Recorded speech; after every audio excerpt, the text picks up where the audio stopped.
Let me ask you something. How long do you think that you could walk if stopping meant it was a death sentence? And I don't mean like, oh, I'm gonna walk until I get tired, whatever, until I get hungry. I mean, how long do you think it would take for you to physically and mentally give out and drop if there was a gun to your head? Because some people physically they can't walk 15 minutes for whatever reason, or you know maybe walk an hour.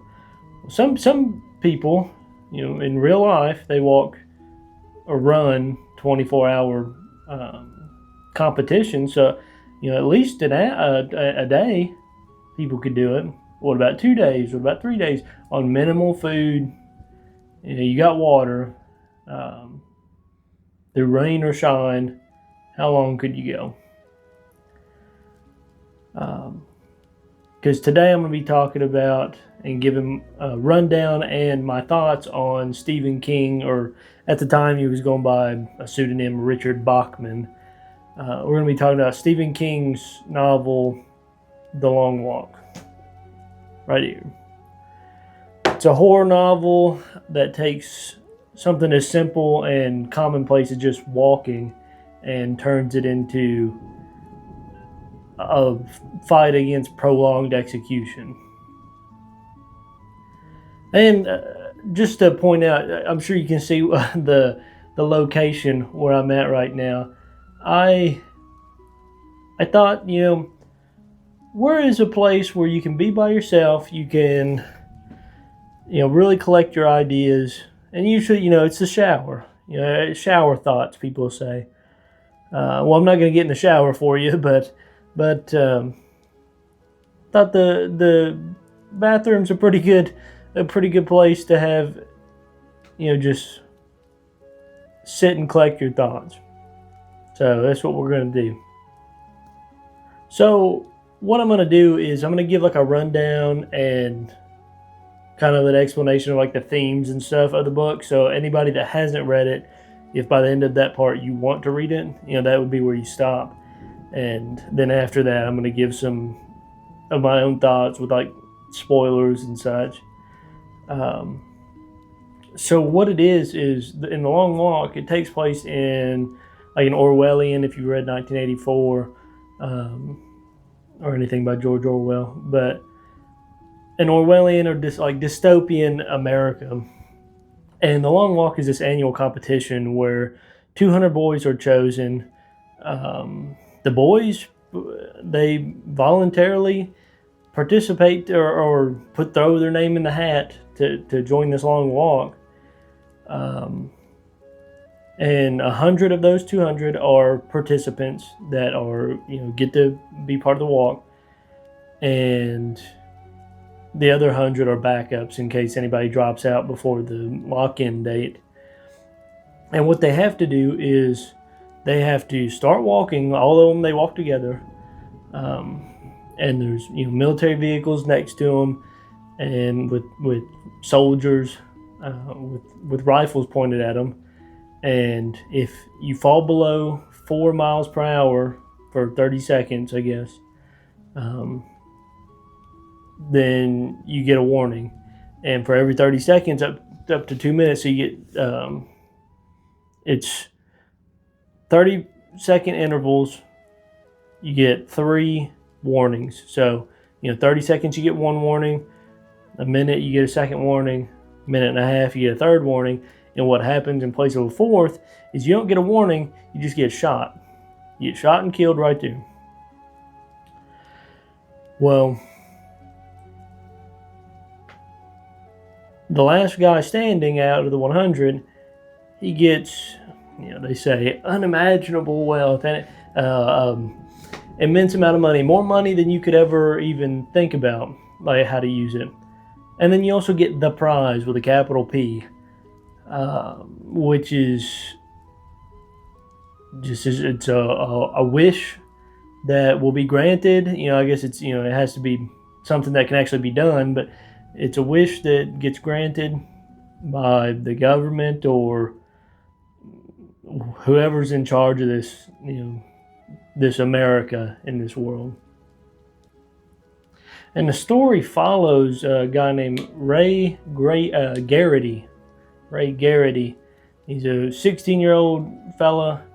He's a Maine native, which the Long Walk starts in Maine, and most of Stephen King's books take place in Maine. He's kind of like H.P. Lovecraft with Rhode Island, where it takes place in his home state.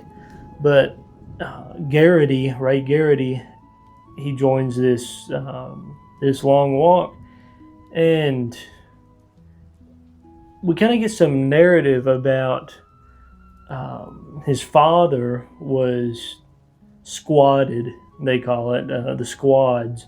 It's kind of like some sort of like secret police, some sort of like authoritarian secret police that kind of takes over and takes people away if they say things that the government doesn't like. Well, also we kind of get the sense that Garrity doesn't even know why he joined the Long Walk.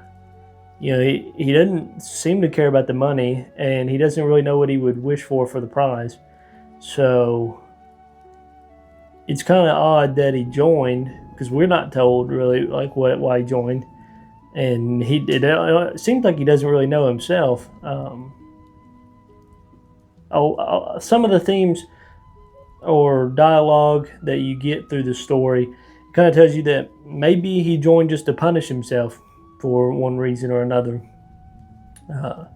maybe subconsciously or otherwise. But along the trip, he makes a lot of friends, which, if I was on this walk or a competition where it meant everybody besides one person's gonna die, maybe I wouldn't make any friends, because they're probably gonna die. If I win, that's the outcome.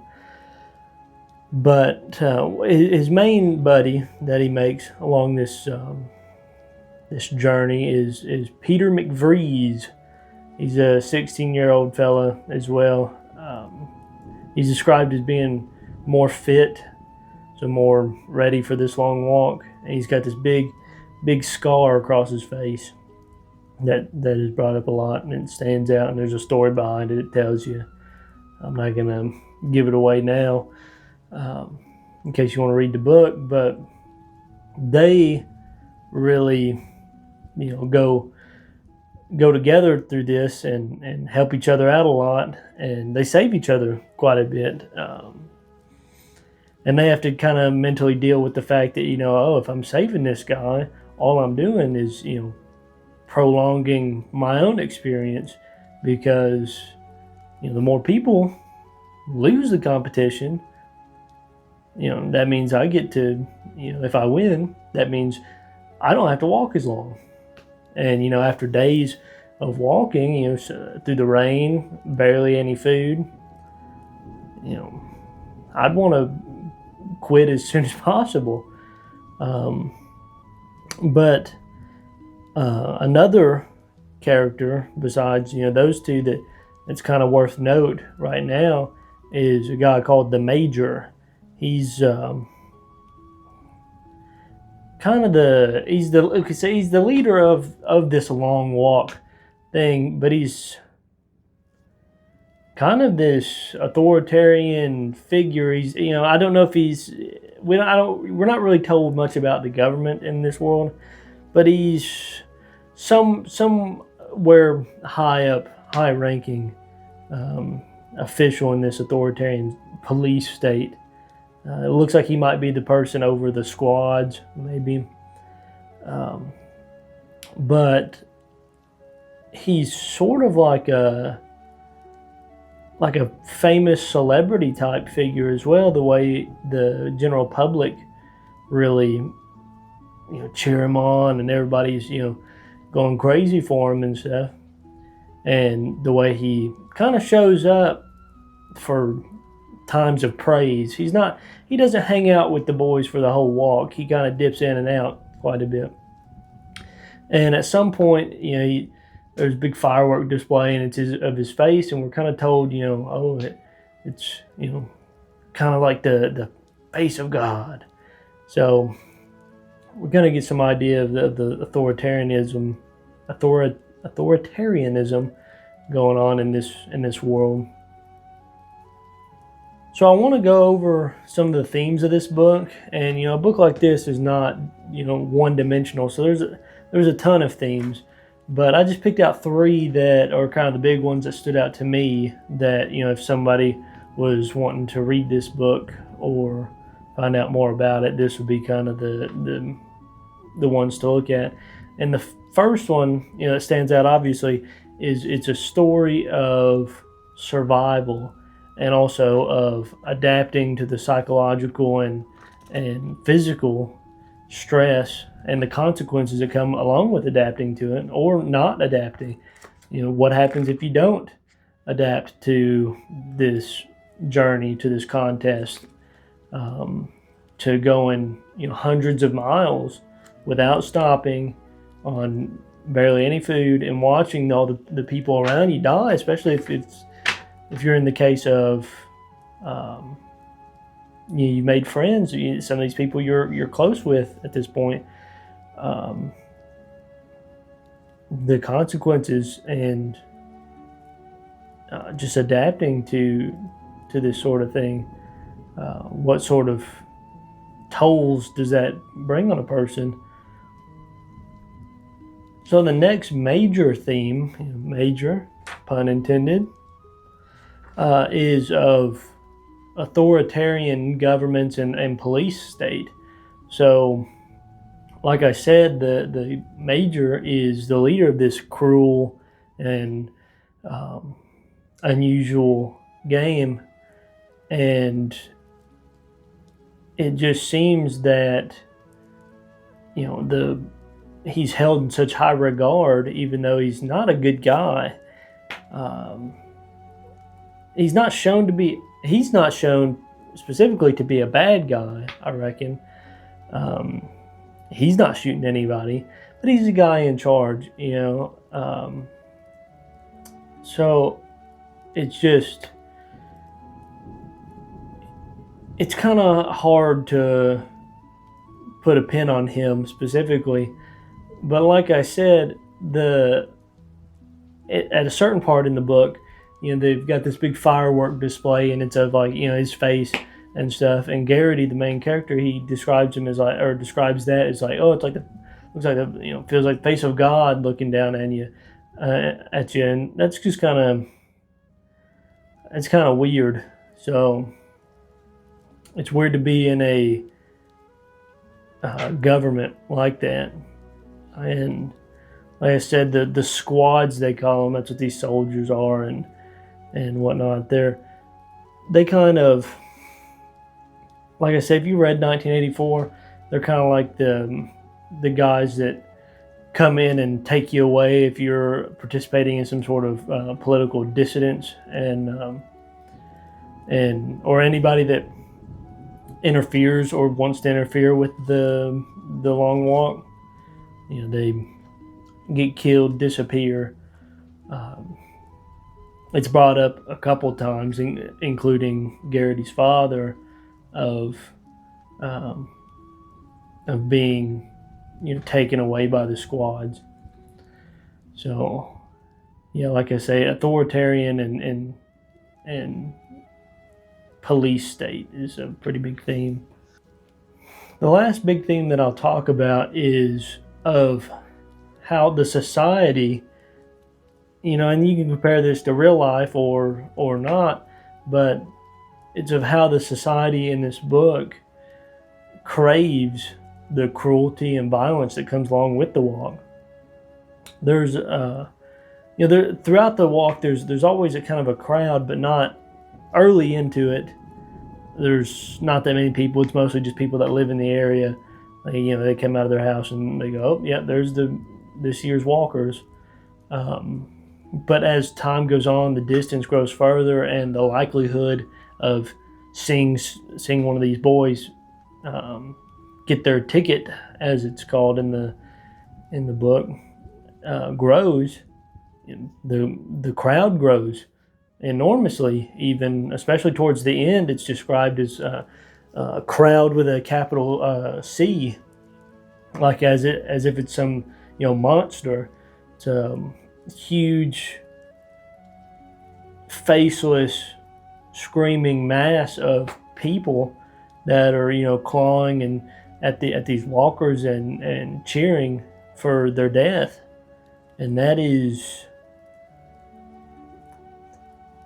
we in Rome there was the Colosseums and stuff, so you can kind of get people want that, but this seems a lot different. It's boys, teenagers, just walking in this competition, and they want them. They want to see them die. That's it's kind of spooky. It really is.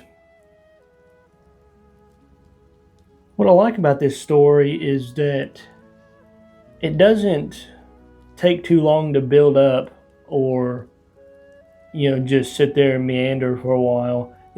Pretty soon you're in the walk. The book starts with Garrity showing up. He's pulling in with his mom in the car at the starting line, and before long you're walking. So it's not one of those. Stephen King, sometimes some of his books are real long and it takes forever to get to where you're going, but this one, it moves pretty quickly, and I like that. And as much as I do like a good monster or creature feature, the good thing about this one is the horror of it is really just, it's how long can you endure this pain and suffering while there's a bullet with your name on it. How long can you go before this bullet tears through you, and that crowd I was talking about cheers for it. That's the spooky part of it, is it's not really hard to imagine. You can put yourself in the shoes of that, and it's really impactful. And some stories I thought of that kind of line up with this, so you can kind of think like, oh, if you like these sort of things, you'll like The Long Walk. Or if you've read The Long Walk, you might like these stories if you've not read them. But like I said, like I brought up a couple times, is George Orwell's 1984. Really, everybody should read that, because he wrote that from his experiences. He saw these governments and the way they were, but also some other stories that are kind of along the same theme line as The Long Walk is Lord of the Flies. It's a classic. Most people know that one. The Hunger Games, that one's more akin to because it's a game. And then more recently is Squid Game. If you've seen that or will watch it, but it's sort of similar, especially with you're playing for money, and it's for the most part it's voluntary. So if you like that kind of survival and competition with, or like dystopian government type stuff, this would be a good book to give a shot. And for me, the most impactful thing was the emotional connections and bonds that these characters made, as well as, if you're like me, you kind of put yourself in the story, not as like a character, but you're following along with them. Ray Garrity, he's talking, he's giving his point of view, and you're like, yeah, I'm right there with you. Especially, like Stephen King does a very good job of, storytelling and giving these details, so you're kind of right along with them. And the characters and their deaths are, at least for me, were very meaningful. And a lot of the characters, you miss them when they're gone. You're like, well, man, I got to read the rest of this, and maybe it was your favorite character, and you're like, well, you know, well, I know that they don't win or whatever, and it's just interesting the way that sort of thing plays on your emotions. So right here is where you can kind of skip to the closing if you want to, if you don't want any spoilers or my thoughts that may include spoilers uh, about the book. So you've been warned. You've been warned. To start off with, I want to say that this is not a feel-good book. It's not feel-good book of the year, and the ending's not very happy. It's not a happy ending. I'll start by saying that. That's my first thoughts about it. By the time I got done reading, I was pretty exhausted. I felt exhausted, and the only descriptor I could think of really was hollowed out. I was hollowed out feeling. The death that really hit me the hardest, close to the end, was Art Baker. He was just covered in blood, coming down his head from where he fell and out of his nose and stuff, and he was just trying so hard. And when he asked Garrity, if he'd do something for him, and Garrity, said, what is it? And all he said was lead lined. That was pretty good. I had to sit the book down for a minute and just think about that and just sit in the moment. When he said lead lined, talking about his coffin, that was pretty good, and that should really tell you how deep these characters are. Not all of them are, because some of the characters just that you just shoot them and says like, oh, so and so got their ticket. You're like, okay, well, I didn't really remember who those people were anyways, because they were maybe mentioned one time. But the musketeers, the main guys, you kind of felt those deaths, and I want to say something too. I've seen online. I looked up what people's thoughts were, and a lot of people think that Garrity and McVrees were homosexuals. I don't think that was the case. I never really got that. They make some comments in it, and to me that's just that's sarcasm. It's just guys making jokes with each other, especially in this sort of environment where they're under a lot of stress, and they're more, to me, they're more akin to like war buddies. Like they've kind of bonded over this traumatic journey that they're going through, and they're making it through it by relying on each other and helping each other out through this. And I never got that feeling from it, because I took some of their comments and stuff as like they're joking, because other than that, there's just really no, there's nothing pointing towards that, I wouldn't think. And then I've got a thought on Stebbins that I'd like to say. It may not be true, but I kind of had the idea maybe he was poisoned at the end. Maybe he wasn't, but it's a thought that, he was held together so well throughout the whole thing, like calm, collected, stuck to himself, just powering through it. we know his motivation. The major was his father, and he wanted to out the major in front of everybody, and say, "Hey,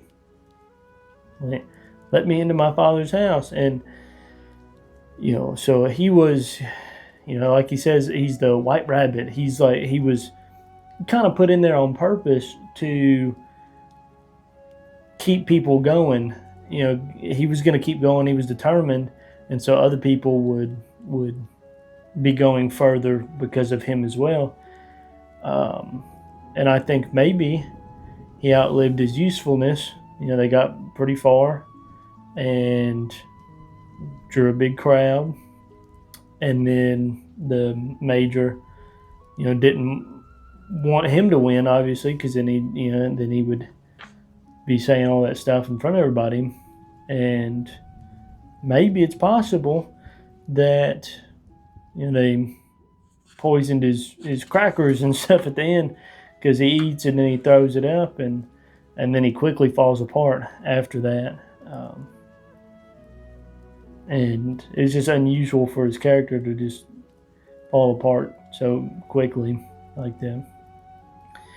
And then, as for my thoughts on the ending, the dark figure that he sees and then he walks towards and then runs towards, I don't think that was a real person or like he was imagining McGreeves or his dad or death or anything like that. I think that he had finally came to that place in his mind where people like Olsen and it talks about other unnamed people went to, where he's kind of like on autopilot, just trying to make it through the walk, and just I think he had finally hit that point, and he was just walking. That was him now. So he, even though he won, he kind of lost himself in the process, and that's unfortunate.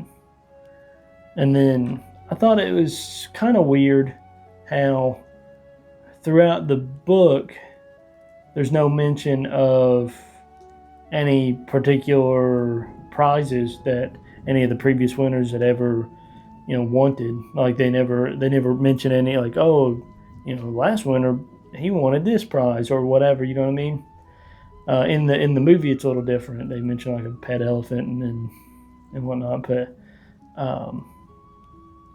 so it kind of makes me think, what if there is like no prize? What if they just secretly give a ticket to the winner when all the crowds aren't around? Maybe they make a big display of it for the people, and then they just take you out back and send you to the farm.